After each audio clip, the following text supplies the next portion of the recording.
What's good, football fans? Back at you once again with another video. And today I wanted to come on and take a look at some of this film from the Saints game, which in my opinion was a game that we probably should have won against a team that's really banged up on the offensive side of the ball. They're a really good defensive team, but they're really banged up on the offensive side of the ball. And to be quite honest with you, I don't think that they should have done the things they did in this football game to our defense. But as we all know, we have some flaws right now, especially in the concept itself. At least that's what I think anyway. But I wanted to come on and take a look at some of the plays, and I'm going to use a little bit different format this time than I have in the past. I've actually picked out a few different plays to take a look at, some positive, some not so positive, some I just wanted to take a closer look on. I know that Rivera continues to say that basically there was 2 bad plays on defense. I think I counted 4 or 5 that I actually believe had something to do with the outcome. And then, of course, a ton of plays where we were playing a soft zone and they were able to just dink and dunk us, hit that little inside route, 5 yards in, 5 yards out, whatever the hell was going on. They were able to move the ball continuously, and a lot of it had to do with our soft zone coverage. And I didn't go into depth into every one of those plays, but trust me when I say there were several of them. At any rate, let's hop right on in. Now, this first play here is one of the more positive plays that I'm going to take a look at today. And our defensive front four is actually able to get the type of pressure that we've been wanting to get on the quarterback on this play, basically through Jonathan Allen. You know, Jonathan Allen in this play is able to push his guy backwards, and in the process, he actually makes contact with Winston, and Winston loses a little bit on the ball, and in the process, Cole Holcomb is able to make the interception. Here, take a look at the play.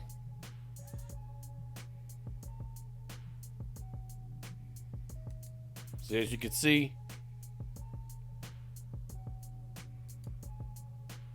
pushes his guy back into Winston. Winston has his base knocked off a little bit, and it makes the ball flutter, and Holcomb is able to pull it in.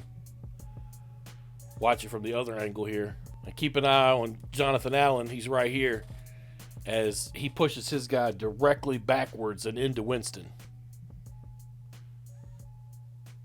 That's what we need out of our defensive lineman right there. Perfect execution from Allen there. I mean, he was able to push his guy directly back. He actually got held there too. Push his guy directly back into the passer, and it caused Winston to kind of get hit in the leg or in the ankle area, and everything was off on that play. The ball fluttered out, and Cole Holcomb made a hell of a play. Watch it one last time. Boom. Boom. Can't ask for more than that. You know, that's exactly what we want out of our front four, and look what they could do when they do it. And now we're going to go from what was a positive play to what was perhaps the most negative play of the entire game. And this play is definitely one of the ones that Ron Rivera is trying to single out. He says there's only 2 bad plays that really caused the problems on the defensive side of the ball, and I'm definitely going to guess that this is one of them. Now, as you watch this play develop, you can immediately see that William Jackson III and Landon Collins, there's a little bit of confusion upon who should cover the sideline and who should cover the guy over the top. Now, I think that William Jackson III actually makes the best decision he can possibly, and I think he does what he's supposed to do by, following the outside receiver on the out route. And as the play starts to set up, you can almost see Bobby McCain over here basically hollering out to everybody to watch over the top. I think he's telling Landon Collins right there that his job is to take the man long. Now, Landon Collins has come out and basically said that they were trying to disguise their coverage here and that it just didn't work out. Now, take a look at what happened.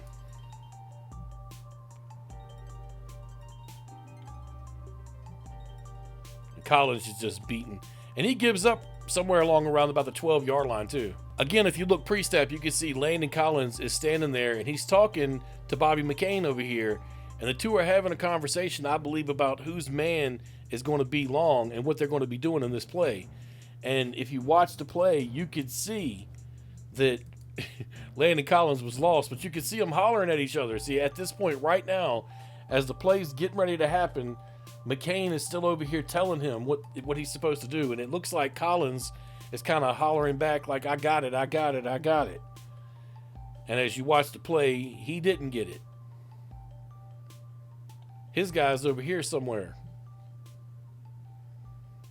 This play is very, very frustrating to me because we're paying this guy, enough for two different players, and he can't even guard the guy he's supposed to get.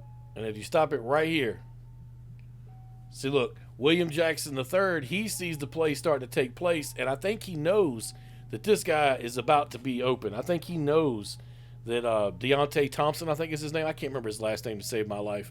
I know his first name is Deontay from the Saints, but he could see this guy right here, has a clear path. He could see that. But this is his guy right here. Now, what I'm not sure of is why Landon's looking to that inside when you've already got 1-2 guys over here covering this guy, and you've already got a guy in the middle. You've already got a guy over here kind of covering this space, and you got William Jackson III over here to take care of this man right here also. So that leaves one guy in the open, and I mean, that's where the play goes to. I guess you could make an argument, someone maybe could make an argument that Jackson could have gone deep with this man right here, but it wasn't his job. I just can't believe we're in a situation where Landon Collins is getting beat that badly. I heard Giant fans talk about this guy a lot, but to actually see this happen week in and week out, or to actually see him get beaten that bad long, I mean, look at that. He gave up on like the 13-yard line. He gave up. And I know that guy is way faster than Landon Collins. I get that. But he just gave up. I mean, I don't know. I don't like to see that happen that way. It's a thorn in my side. I hate seeing crap like that. It's not enough that he got completely beat on this play. I don't even know what he's doing there. Like, what are you doing there? I don't know. Just a bad play, man. I'd watch it one more time from this angle. This is not what you want from your safeties. Okay, that back seven looks horrible, all because Landon Collins didn't know where he was supposed to be. Watch it one time from this angle right here. I mean, you could definitely see pre-play. I'll take it back. You could definitely see pre-play that they're conversating. And I think Bobby McCain's telling him, like, look, that's your guy over the top. That's your guy. And he's saying, okay. I just don't see how we ended up on this particular, conclusion to this play right here. Like, what is going on, guys? Deontay Harris, that's his name, sorry. Now, this is another one of those positive plays from our defensive front four that I really like to see. We've all been a little, down on Chase Young and what he's been able to bring to the table this year. No sacks, and we all been wondering when he was going to break out or when he was going to get that first sack. And on this play right here, he was able to do that. And you could tell that somebody has been telling him that he needs to just straight rush, not do the double step, not do, all the BS in between. I really wish this guy would be able to get a nice swim move, a nice spin move, couple the bull rush and the outside move with something else, And in this play right here, it looks like he's trying to free himself up a little bit more. And the results are never better than getting in there and strip sacking, somebody like Jameis Winston, who, as history has proven to us, is a quarterback that generally plays not as good when you get in there and get in his face and cause havoc a little bit.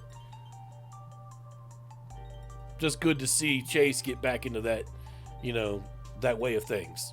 I want to see as much of this as humanly possible. You see him right here from this angle come around the edge there. And he's just doing his job, and he creates that turnover, and we really needed it. Now, you may have heard me a minute ago touch on Ron Rivera saying basically that it was two defensive plays that really hurt the team. And I said I thought there was more than just two. Well, this one right here was definitely another one that really hurt the defense. Like, I feel like we should have been able to try to stop the run on this particular drive and to force them to try to go after 3 points instead of getting the 7. But this play right here was just too much for our defense for some reason. And you watch Kamara, he's back here. He just goes basically untouched through that hole and right on into the end zone. And I, for the life of me, can't figure out how the hell it was that he made it through there without somebody actually putting a tackle on him and wrapping him up. But Bobby McCain comes up and tries to arm tackle him from the side, which that's as bad as it gets when it comes to tackling. And I mean, I get it that Kamara is a feature back. You know, he's not a power back, though, so I don't understand why in the world would somebody be scared of this young man coming down the field at them. But there it is right there. He tried to arm tackle him from the side, and Cam Curl just doesn't get there in time to be able to try to, you know, put his hand on him. Cole Holcomb maybe even went after the wrong hole there. We can see from the other angle here in a second. But look at it one last time from this side, and McCain just whiffed. What's he doing, you know?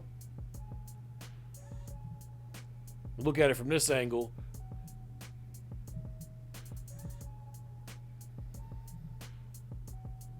Nobody was in that spot. Looking at it from this angle, maybe we'll tell a different story. Yeah, you could see it almost instantaneously. I'm still not giving Bobby McCain a pass on that tackle, but if you watched this replay from this angle, from this direction, you could truly see who missed their hole, and it was number 52 right here, Jamin Davis. This fellow right here, our rookie linebacker, who all of us have wondered why he isn't seeing the field more. Once the play gets going, you see he actually goes this direction instead of this direction. He missed his hole. I believe his hole was the hole that Kamara came through. As you see him, he goes right over there and follows the fullback instead of following the play. I don't know if they would deem that freelancing or what they would deem that, but it looks like Holcomb kind of misses his section too, because you already had Daron Payne there. But yeah, it appears like Jamin Davis is the one that missed his hole completely there. Or missed his gap assignment, I should say. I just don't understand how a guy that calls himself a professional can try to tackle a little running back like that, though. I mean, his arm touched his hip pad and maybe his knee. And that's as close as he came to making any kind of play on this. Now, here's another one of those positive plays I was talking about a minute ago.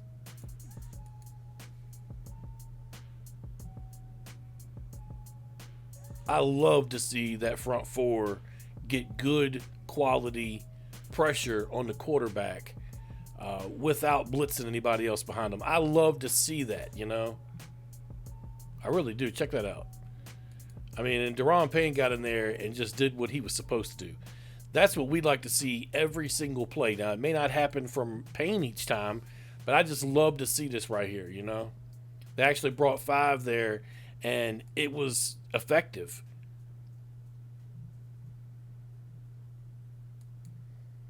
Watch it one more time from this side.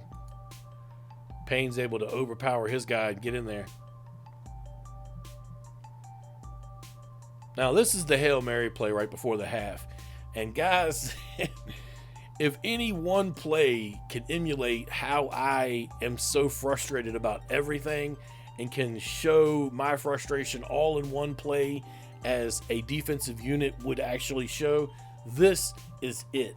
Now, the players, for some reason, have come out and said that they were not ready. Landon Collins came out and said that the defense was not ready for a Hail Mary play here. They thought, and I'll repeat myself, they thought that New Orleans was going to run a play just to the outside of the, along that sideline up there to try to get a first down and get closer to kicking a field goal. I have no idea why, but that's what they thought.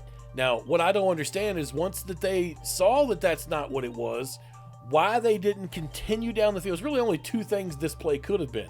Why they didn't continue down the field and then jump for the Hail Mary. I don't understand. Like, Landon Collins has come out and said they were not ready for this play. If you're not ready, but you're a seasoned, skilled veteran, a professional, mind you, and you get paid the kind of money, especially the kind of money that Landon Collins gets paid, how in the hell would you even think that or say that to a reporter asking you?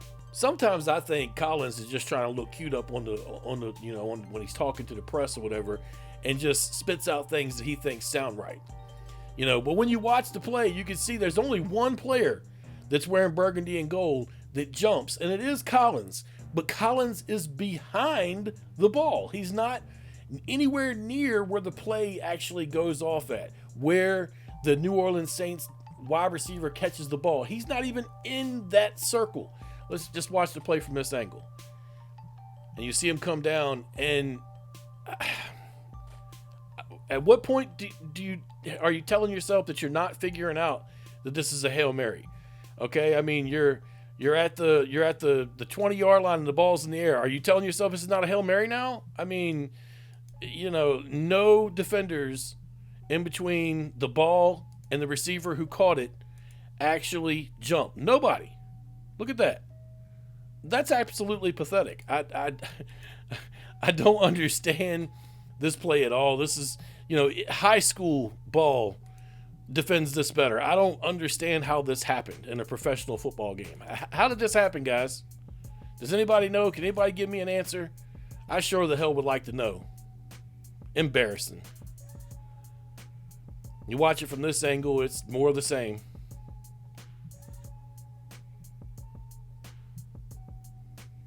Chase ended up 5 yards behind the quarterback.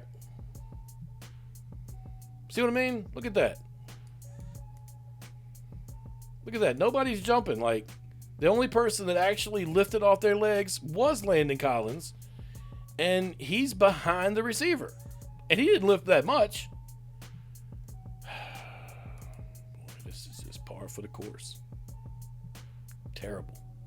Now, this next play is another one of the what I viewed as negative plays. But when I first saw this play, I really thought that William Jackson III or Benjamin St-Juste really got tooled right here until I was able to see the replay and be able to slow it down a little bit. But if you look, here's William Jackson III, and here's Marquez Callaway. I think that's what his last name is. But this is the guy that caught the touchdown pass here. But if you watch the play develop, you'll see that Jackson actually gets picked over here around here. I'll start it up and show it start out. He gets picked right there. See if you can see the here's Callaway again, and here's William Jackson again, and this receiver kind of just came in and stood, and the defender stood behind him, and then Benjamin St-Juste and the Saints fullback, they ended up right here, kind of in another little bit of a pick area. And if you watch the play and how it progressed, you'll see the ball comes in, the pick is basically made. These guys all move to the side, but it leaves this man wide open. I mean, over here, he's just as wide open as he could possibly get. See that? Now, let's go ahead and reverse it one more time and show it. All right. And start it off and look, and there it is right there. He gets picked. Touchdown. You see maybe if this angle right here shows it a little bit better. No, it doesn't. And that's kind of the angle I saw when the game was on, and I thought to myself, what the hell are they doing now? But, looking at it now, I'm not certain how I would call that one way or the other. It just looks like a really good pick. Although I'm not very happy with William Jackson III, I'm not sure if that's something that I could really beat him up over. And this is another one of those borderline plays here. I believe that this is a play that, after looking back on it, the Saints could have just had a really good, down on this one. Their tight end really came out and did what he was supposed to do. But first glance, this looks like an issue between Cole Holcomb and Landon Collins, and the tight end ends up completely open in the middle of their soft zone again. They just watch it this way. And Collins even points. You can see him right here. Collins even points at the guy and says, there he is. He's taking off. And see, he's right here.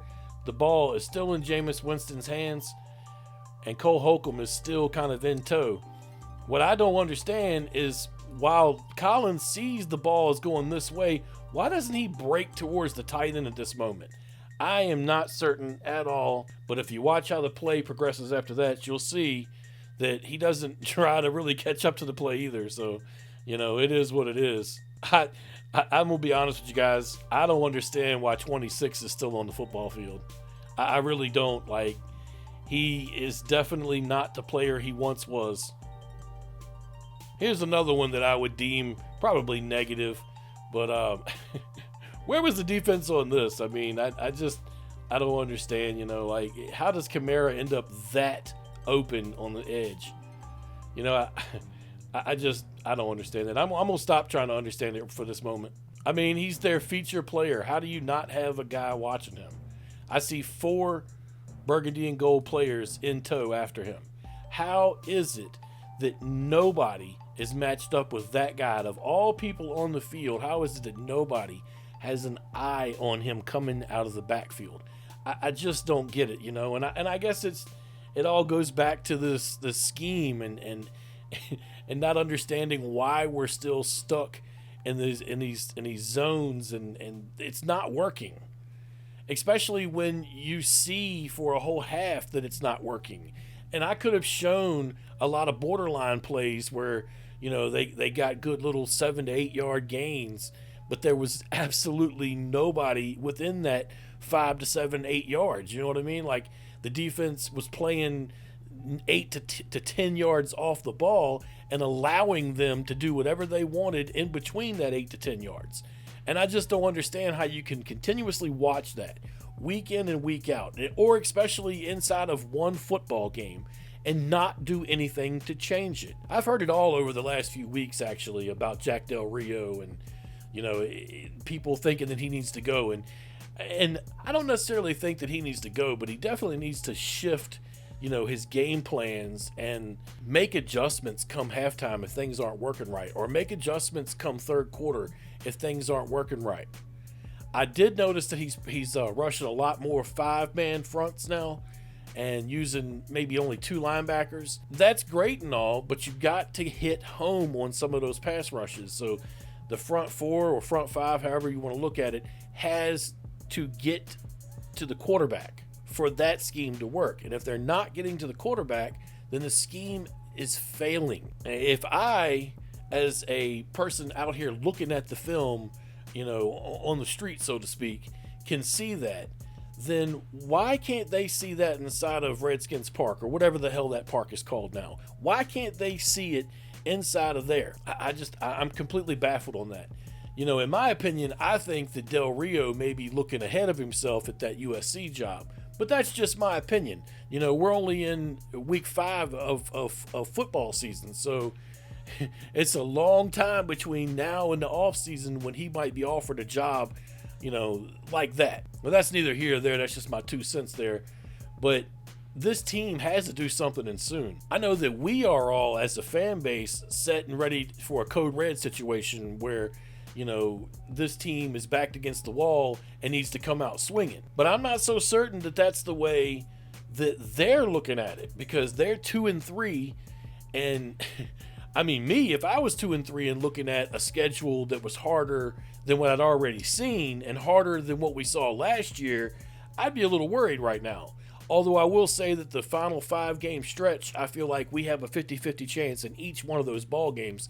Maybe even better than that, depending on, you know, who we're playing. The Giants seem like they're going in reverse right now, but that's a conversation for another day. Just very disappointed looking over this film, and I don't feel like this is a team that's progressing effectively. You know, I listen to our coach, and you go away from it thinking, you know, maybe he thinks that we're progressing sort of, but we're not. And then I heard him today say something like, you know, if only we could go back. It was something toward the lines of, you know, maybe 7-9 wasn't that great. Maybe I wish we shouldn't have won the division last year. Maybe that would, you know, not have set us up for such a down, you know, field this year. And I don't like comments like that, okay? You know, the way I looked at last year was we were 7-9, but we made a step. That's the way I looked at it. Everybody, you know, opposing fans were all like, oh, y'all were so happy to go 7-9 and win a trash division. No, we weren't. We were happy to see our team take a step forward. We only won 3 friggin' games the year before that. So 3-13 to 7-9 is a step forward. But see, I'm seeing this team now, and this team, the way they're playing right now, is a 5 to 7 win team. So that tells me they're not taking any more steps forward yet. I feel like they need to win at least 9 games this year to keep on the right path.